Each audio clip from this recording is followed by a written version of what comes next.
Hey everyone, welcome back to the channel. Let's dig right in. 13-month calendar. I've seen a lot of comments that you guys have left. First and foremost, love each and every one of you. Thank you so much for the support. I am actively engaging with all of your comments, and there are some that are just absolutely ridiculous. You know, you get the people who come in and say Jesus wasn't a real person, or I always make fun of people online who talk about silly notions. Listen, if you're gonna leave negative, hateful comments, I'm just gonna ban you from the channel. That's just how it works. Not because I am bothered by the comments. I've spent years actively engaging with people in my comment section. They never know what they're talking about. Whenever they get aggressive, and it just protects other people from misinfo, right? I've never had an issue really where somebody's like come and brought me anything that was valuable when somebody's has a negative connotation to it. Every time you guys bring me something cool to study or to look into, it's always positive. So drop a comment down below. Let me know if these videos are interesting. Let me know if you're really enjoying them. I'm going to be making videos every single day. Could potentially even be live streaming soon. So any way that you can support my work, my entire team. We've been actively doing this for about a decade. It's probably been over a decade now. We've really started hammering it in the last 7 years. Go check the YouTube channel. We've been here for years. We never went anywhere, and we're still making content. We're still getting engaged with you guys. I love you. Let's dig right into the meat and potatoes. A thing I want to talk about today: timing signatures with the sacred secretion, and get into some metaphysical and anatomical things, right? How do we psychologically project all of these ideas onto our religion and our mythology and our spirituality? So in the Bible, it says you're made in the image of God. I see a lot of people say some really interesting theories. One of them is the Tartarian theory. Everybody says we were on a 13-month calendar and they did this and we got moved off of this.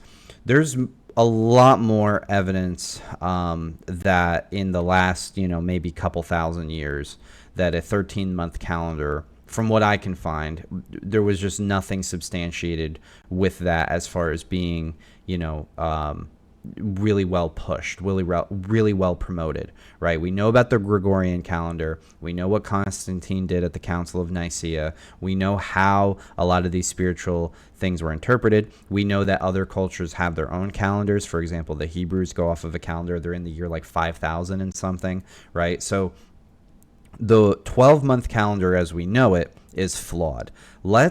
If you want to be on my channel and you want to be intelligent and you want to go about this the right way, let's just look at the facts. Let's stop talking and promoting. I mean, I don't know how many comments that some people leave. It's like, you're wrong. It's the Nephilim and the reptilians and blah, blah. It's like, guys, I never said that that wasn't the case. I never said that the earth was flat, round, potato, tomato, if it was a donut.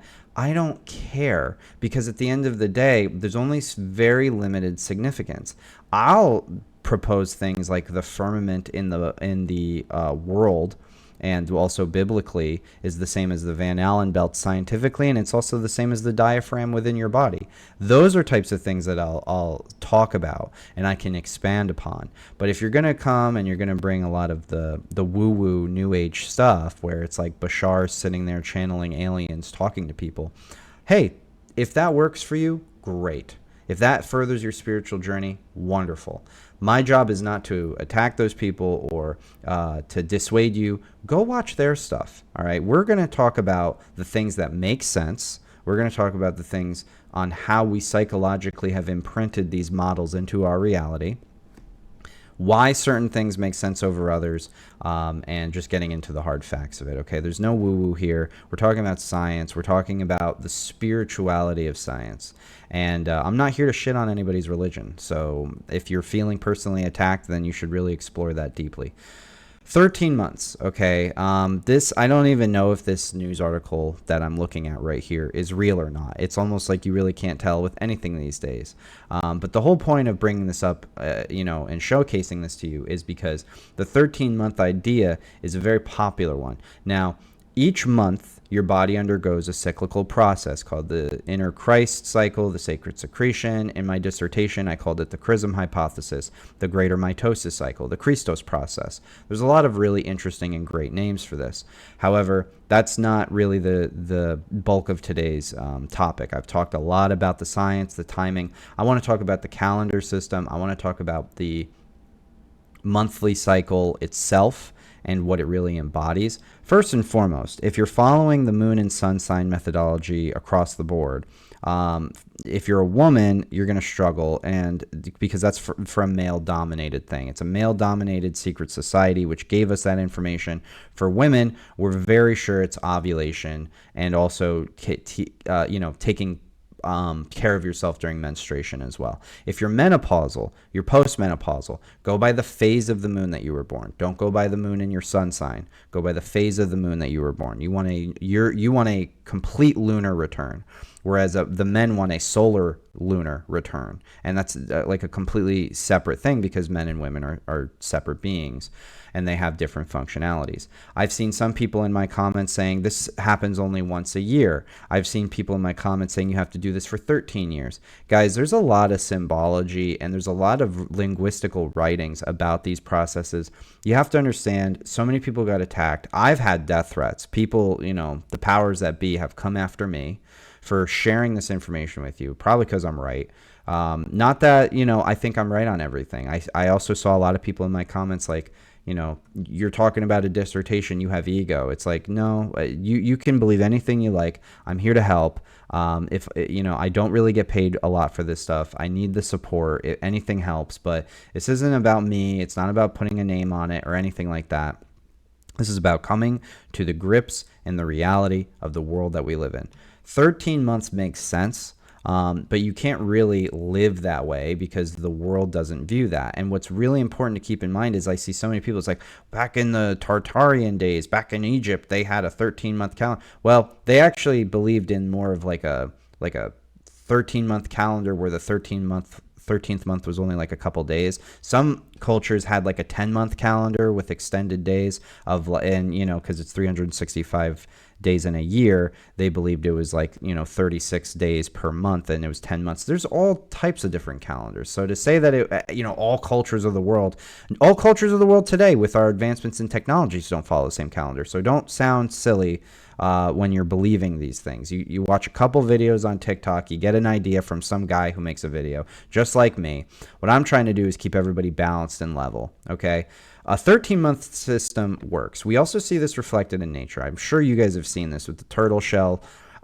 This isn't all turtles, all right? This isn't all tortoises. Not all turtles and tortoises have this configuration. A lot of them do, though, okay? I don't know what the exact number is. I'd have to look into it, but the turtle shell has about 28 little rungs on the outside for a good bit of tortoises. I think most of them are the seafaring tortoises, not like not the ones that you would see in like rivers and creeks. I've literally picked up little turtles that you would see in a pond. They do not have 28 rungs. They do not have 13 on their back. Okay, this is for specific breeds. So again, let's keep in mind with the realism here. But this would work, right? Theoretically speaking.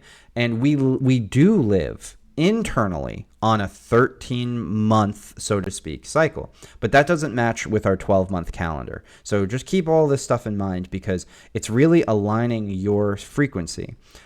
You'll have a lot of ancient writings. I'm working with a woman who's decoding the Voynich manuscript right now, and she's telling me, yeah, it's saying that you have to do the alchemy during your new moon cycle. And so I said, okay, is it saying your new moon cycle or is it saying the new moon cycle?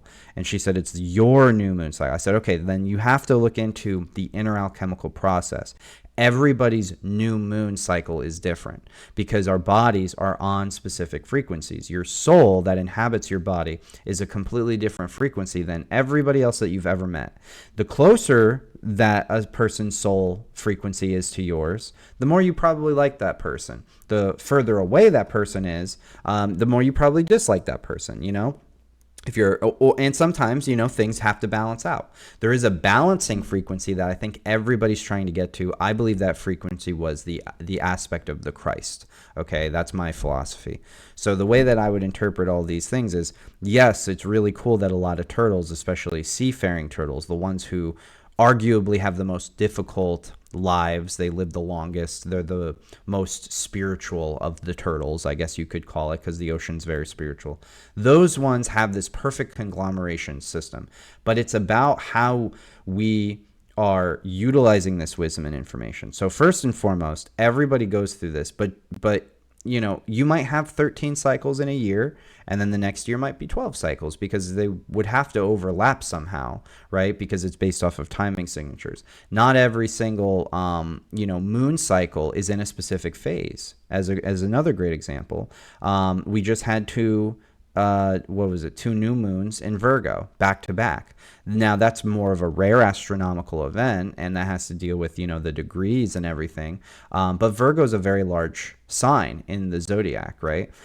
Furthermore, people are like, well, do you do traditional or do you do sidereal? And then you'll get the sidereal Vedic people in the comments. No, you're doing this wrong. It's Western astrology is incorrect because it's not where it's placed. And then I say, have you looked into stochastic calculus? Have you looked into quantum spiral physics, where energy and light bends depending on gravity? So if there's a gravitational impact on the light, it can actually bend the light. That's what magnetism essentially is. That's what gravity essentially is. It's the bending or the curvature of light, which generally shoots in a straight line. Because we are no longer matched at the perfect alignment, which is when Jesus was born, which is where we went from Aries into Pisces, resetting the zodiacal celestial wheel. If you don't know what I'm talking about, it's called the precession of the equinox. We went back a sign, right? So everything's off by a sign. But that doesn't mean that Western astrology is incorrect. And a great example of this, and I've quote this a lot, and if you get into the depths of this, you'll study this.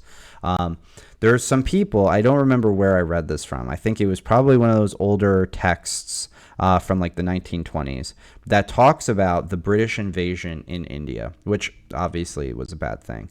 There was a colonization movement, and they were, stealing things, artifacts or jewelry or whatever, jewels, natural resources. And so what's important to keep in mind here is that the Vedic astrologers and the Western British astrologers were essentially combating with each other. And long story short, the Vedic astrologers lost. Why? Because the Vedic astrology is not wrong, but it's more on the conscious level today. 2,000 years ago, it was in sync with each other. And this is why it was a lot more accurate over the many thousands of years for the people of India, which had a really prosperous culture, really interesting, phenomenal, amazing culture over the last 2,000 years. And now up until this point, it seems like a lot of people online are criticizing them and making fun of their culture. You have to keep in mind the context of the times. There was a lot of people that kind of got the short end of the stick over the last couple hundred years in India. And so, maybe the astrology aspect of it has something to do with it. But there is significance in Vedic astrology. There is importance with it. And if you don't further understand that, you can look into it. My system works off of a 7-day cycle. That's what I've proposed for the last number of years. Other people are also proposing that because they see the value in it. So when the moon enters the sign prior to your sign, which would be the Vedic, that's where you can do and start your preparation for those 3 days. And then when the moon is in your sign, during the tropical Western astrology, which is what most people in America would call normal astrology, that is where you undergo the cycle to its maximum.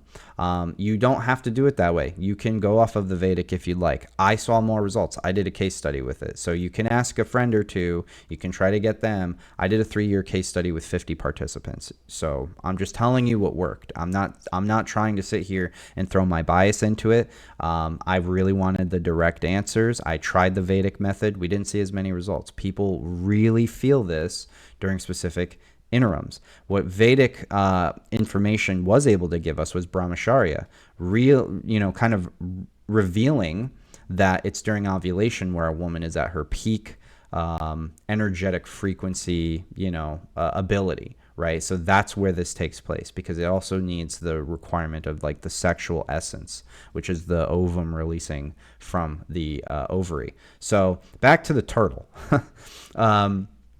As great as this is, again, this is just another projection of something that's happening within us that we are promoting outside of us. And it is really cool. It's a great idea. 28 rungs, and you've got 7 or 8, which is during the process of this cycle. You can even see how it's outlined here, because all these different cultures had an idea surrounding, hey, you need to take 1/4 of your cup. You need to take 1/4 of your of the total, and you need to give that essentially to the creator. You need to give that to Mother Earth. You need to give that to the universe. You need to give it to God. So you take the 7 days, which is roughly 3 cycles of the moon through a sign. The moon moves through a new zodiacal sign every 2.3 days. And a lot of people, also say, hey, the zodiac is wrong because the constellations are different sizes. Great point. It wasn't about the constellations themselves. It was about the energy within the stars. And just because they're put on 30-degree metrics, it's like those people have clearly not talked to the other people who don't believe in cusps. Cusps are real, just the same way that the size of the constellations are real. But it's not really even about any of that. It's about the fact that when those objects return to the general area of when you were born, it creates a frequency of light. That frequency of light, which the moon is ruling over every 28 days. Every 28 days, the moon is delivering a new frequency every other day. Every day, the moon is delivering a different frequency in the same way that the sun is delivering a different frequency. Where the sun is on December 25th is very different from where it is on June 25th. And because of these energies, we call one winter and we call one summer if you're in the northern hemisphere, whatever, however that operates, whether the earth is, again, a donut or whatever. We know that that's true. I've been to Peru during the springtime, summertime here in America. I went down to South America. It was not spring and summertime down there. Okay, it was like fall. It was like cooler, So that, it's very clear that there is something going on with that. The stars also in Peru looked like they were completely upside down. From my perspective, it was really weird. It could have been how I was laying, maybe, but I'd never experienced seeing the stars in that way. Taurus was upside down to me, and I was like, what the hell? I've never seen this before, So clearly there's something there. We can't just be woo-woo, mystical. Everybody lied to us. It really goes to show the severity of the trauma that's been induced by older generations, because nobody trusts anything anymore, and that's all fine. But let's talk a little bit more about how we psychologically project this. The Hebrew alphabet has 22 letters. The 22 letters correspond with the 22 bones of the skull surrounding an orb of light, which would be your brain. All right, so God in his void and his vastness created all of the heavens and all of the earth. And they believe the 22 bones of the skull. And, what's funny is additionally, there's also the teeth, which they never talk about that. The teeth also are a reflection of the spinal column, because there's roughly 32 teeth plus the tongue is 33. There's roughly 33 vertebrae. You got the ones that fuse at the bottom, etc. Okay, there's a lot that goes into this, but what I'm getting at here is how we've psychologically projected our creation of being as what we consider the center of the universe, our ancient ancestors, onto all of our spiritual mythos and our stories and our scriptures. So you've got 22 bones of the skull surrounding this god, so to speak. You also have 22 autosomes, not chromosomes. Those are 23. Autosomes. The last one, the one that determines your gender, XY, that one is not considered an autosome based off of what I've been reading. I don't know if that's even 100% true, but essentially you have 22 autosomes, which you get from your parents. Those 22 also correspond with the 22 letters, okay? And this is, who knows if they knew this back then when they were making the Hebrew alphabet, but it just turns out to be the case. Now, number 23 could be X or Y. That's a total of 24, right? Possibilities, I guess you could say. 24 hours in a day, all stemming from 12, right? And now let's talk a little bit more about, here I've got a couple of other things. 12 cranial nerves in the brain. You have 12 major parts of the brain. The brain's the heavens. So when we look up and we see 12 constellations, if you were in the body, you would look up and you would see the 12 cranial nerves. Okay. You have 12 ribs to the rib cage. Some of them aren't as connected as others. Okay. And I think that this also plays a very deeply symbolical role with the Adam and Eve story, because Eve is born from Adam's rib, meaning she is 1/12 of him. And let's talk a little bit more. There's 88, roughly speaking, Western constellations. And there's 88, roughly speaking, foramina and canals within the body. So imagine you're looking up at the stars. There's like hundreds and thousands of stars, right? The constellations, you're peering into little holes in the universe with all the stars as they're, cascaded against the black. You have little holes in your body, and you have roughly 88 of them. Okay. And, science says that it's different, I guess, for every person. I guess some close and some stay open for other people, or however the case might be. But they've roughly found 85 to 90, and there's roughly 85 to 90 constellations that are accepted in Western. But you study like Arabic astrology, Chinese astrology, it's different. So why is the Western so focused on this? Well, because the Western, the Greeks, the Romans, which then, of course, influenced the Jewish peoples. It influenced even the Saudi Arabians, the Arabic peoples to some degree. They were really big on this idea. They were really big, and I forget the word right now. It's like an anthropological, psychological manifestation, I guess you could say. It's basically projecting our physical reality, because we're made in the image of God, onto the universe, onto how all of the things are created. They believed that we existed essentially in a body. They believed that we existed in a human being. This is why they drew God as a man, like an old white dude with a beard, because they were trying to not say that God was an old white dude with a beard. They were trying to get the idea in your mind that you are made in this divine image, which is throughout all of the universe. We would exist somewhere in the gut. We would exist somewhere around the stomach area of the body, not the heart. A lot of people think it's the heart. No, the heart would be the sun, constantly beating and whatnot. But this also opens up a lot of interpretations when you get deeper. Now, we also can see that this is a kind of a creepy picture of a face, but that's why I liked it, because it was a little jarring. How many holes are in your face? 2 ears, 2 eyes, 2 nostrils, 1 mouth. Okay? 7, just like the 7 days of the week, just like the 7 holy objects in the sky. All right? This is like, the eyes are always seen as the sun and the moon. The nose is often depicted as Mars. Mercury and Jupiter, I think, are often depicted as the ears. And then Saturn, Venus is like the mouth. Saturn is like one of the other ones. So it's, Mercury, let's see, 1, 2, Mercury, Saturn, one of them, I've seen so many different Kabbalistic interpretations, but essentially, you've got the 2 nostrils. I think that's Venus and Mars. And then you've got the mouth, which is Saturn. It's the base. Jupiter and Mercury are the ears. I've seen like 3 or 4 different Kabbalistic interpretations. But you've got, essentially you get the idea, right? You've got the luminaries, because they give off light more than any others. And they're, the eyes are the ones that take in light.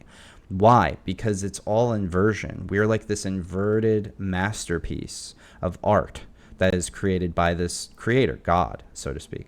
When you study Chinese acupuncture, they have 365 meridian points.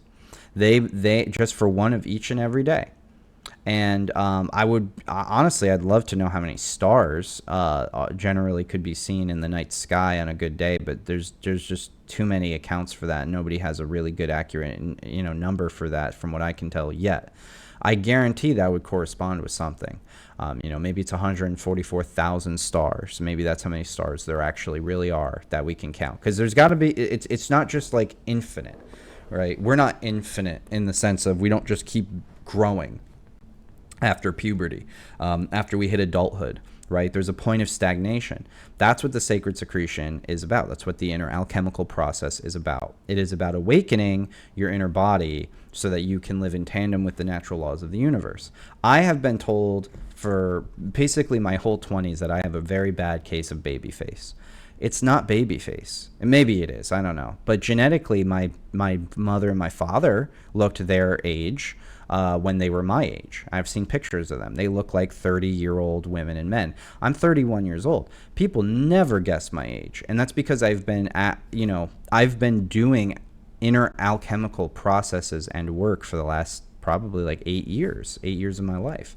So if you've discovered this recently and you're interested in learning more, you can come work with me. You can come ask me questions. I do have an online university, which I can actually showcase here right now. So it's a little cut off, but this is my online university, which is called Psycosmos University. It's on the platform called School. Here we have engagements where, people will like the things that you post. You can comment on things, and there's multiple different courses that are outlined. You want a beginner's level psychology masterclass, click this. I have an art class which talks about the deeper symbolism and meanings. I have a Bible study. I have divine sexuality masterclass. I have a whole 7-part series on how to reframe your lifestyle. I've got a Zodiac 3-part masterclass, a 4-part philosophy class, and the capstone is our introduction and our magnum opus series of the consciousness activation masterclass, which is where you're going to learn everything. And this, you have to be in the school for a little while in order to unlock it, because these are pretty heavy.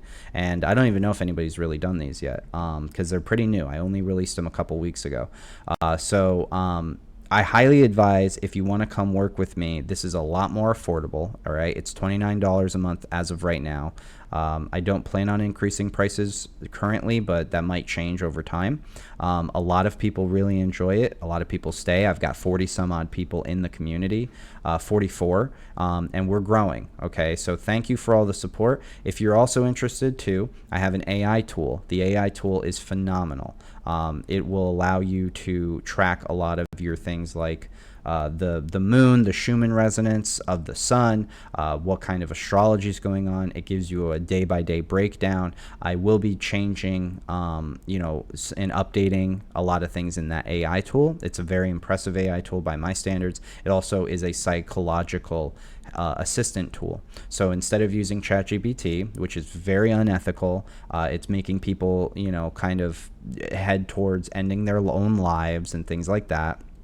I have taken probably over 1,000 hours training this psychological tool to assist. It's extremely private. I've ensured to privatize the data so that, your information's not going anywhere. It's staying within the app.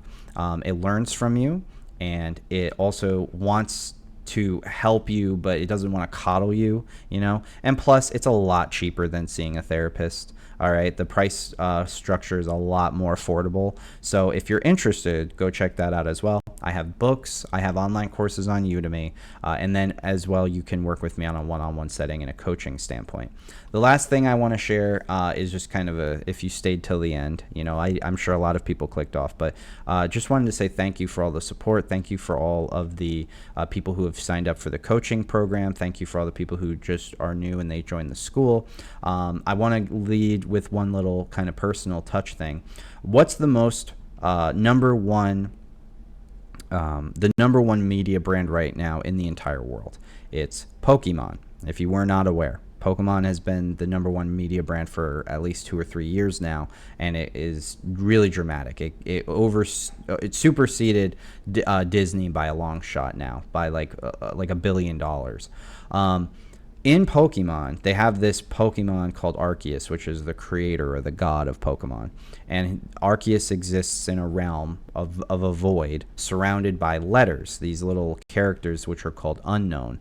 And this is the exact same story of the Jewish myth. Okay, it's the exact same story of God being surrounded by the 22 letters, except, the unknown is the English alphabet. But it's the exact same myth. And additionally, you're supposed to collect all of the types. You're supposed to collect all these little bricks that have different energies and different components. It's literally like a zodiacal wheel. And so this Pokemon, which is supposed to be the god of Pokemon or whatever, it's just another projection from the mythology, from the scripture, from within us. Okay, you've got 12, you've got 7 chakras, you've got 33 bones in the spine. You've got the 365 in the meridian points. You've got the 88 channels. Like, we are this beautiful living embodiment. And it's, again, going back to what we originally started this video on. It's a little bit woo-woo when we're going outside of ourselves. Okay, I don't care about aliens. Let the aliens come. Let them. They're not going to talk to you. Who are you watching my video? You're not some politician. You're not some bigwig CEO, super mega rich guy. Neither am I. They're not coming to talk to us. They're going to go talk to our world leaders. It has nothing to do with you. So, you know, if you believe in aliens, great. If you believe in the flat earth stuff, great. If you want to follow all that stuff, hey, that's what all the other creators are for. They're great. Go follow them. What we do here is we break down this stuff to be practical, a little pragmatic, you know, but while also keeping and reserving the faith of it. I still have a lot of faith in Christ. I love reading stories like the Tao. I'll read pretty much like any spiritual, like pagan culture. When you get into the depths of what they were really trying to talk about and get to, all right, if you're a Hebrew today and you're still sacrificing goats and cows and stuff, it's like you're doing it wrong. I don't think that the creator wants that. I don't think the creator needs that. You need to have faith. You need to be reserved. You need to be happy, and you need to be positive. Our whole life purpose is converting darkness into light. That's what we do. We live in the realm of darkness. God gave us this beautiful light that shines every day to show you what we should be like. All right, we're supposed to be shining every single day. So do that. You know, don't be arguing with people online. Don't get into the mysticism of the woo-woo nonsense. You know, I have crystals. I have tons of other stuff, but I don't do like rituals and stuff with them. Not really. Like, you know, the most I'll do is maybe set out some moon water from time to time, and that's only if I really feel called to do so. And I find that it helps because it's whatever you put your faith and your belief in. But being overly superstitious is also not good for your nervous system, because now you're training your nervous system to look for every single little thing. Anything that's super tiny might be blown out of proportion into this large extreme thing, because there are really hidden truths, like the 12 cranial nerves and the 12 zodiacal signs. People say, what about number 13, Ophiuchus? Ophiuchus is the generalization of the all. It's the sign that directly precedes the black hole center. It's the death in the story of the zodiac. And Ophiuchus is that energy of coming out of the death, conquering the darkness, and living into perpetuity, living into, you know, reality. There's so much symbology here, and I love you guys a lot. You know, I know like some people are like, you sound like you're schizophrenically rambling. It's kind of hard not to. It kind of sounds wacky no matter how you really paint it. The whole point I'm getting at is I'm coming from the psychological standpoint. We have to start looking how we're living our lives. We have to start looking at how we think about ourselves. We have to start looking at society as a whole, because really what's going on right now is they want to, you know, they want to usher in this end times prophecy. That's what the world leaders are doing. That's why gold and silver are maxed out. That's why cryptocurrency is going to take over the world. That's why the technology is coming. AI is coming. Wearable technology like the glasses, which are going to spy on you. That's all coming. So, you know, there's all you can really do is be aware and take your own priority in moving forward, however that might be. So I hope that this was insightful. I hope you guys learned something. I love you guys. Drop comments down below. Please share this. You guys have a duty, a responsibility to share and support my work. If you're going to consume it, then you also should share it as well. That would be very appreciative, not only for me, but also for like the rest of the world. We need to get the people back on track. Just because they've lied to us about practically everything doesn't mean that there's not hidden truths that we can pick out and we can discuss and talk about for ourselves. I never claim to be right about anything. Other people do. Other people come and they say this just makes so much more sense. So if you want something calm and you want something insightful and you want something spiritually aligned with the passion and the energy that Christ embodies, Buddha embodies, all of the world's greatest heroes, what they embody. Come join us. Come join the university. Come join the AI tool, Astraya. Just come and experiment with these things. Reach out to me. We'll do a one-on-one setting. You can come work with me on a one-on-one basis. Right now, I'm looking to take on more clients anyway. So if this was a calling to you, or if this was interesting to you, now might be the time. But I love you guys. I will talk to you guys very soon. You'll see me in the new video tomorrow. Drop a comment down below as what kind of video you would like me to make. And then I will make that tomorrow and I will post it. But love you guys. See you in the next one.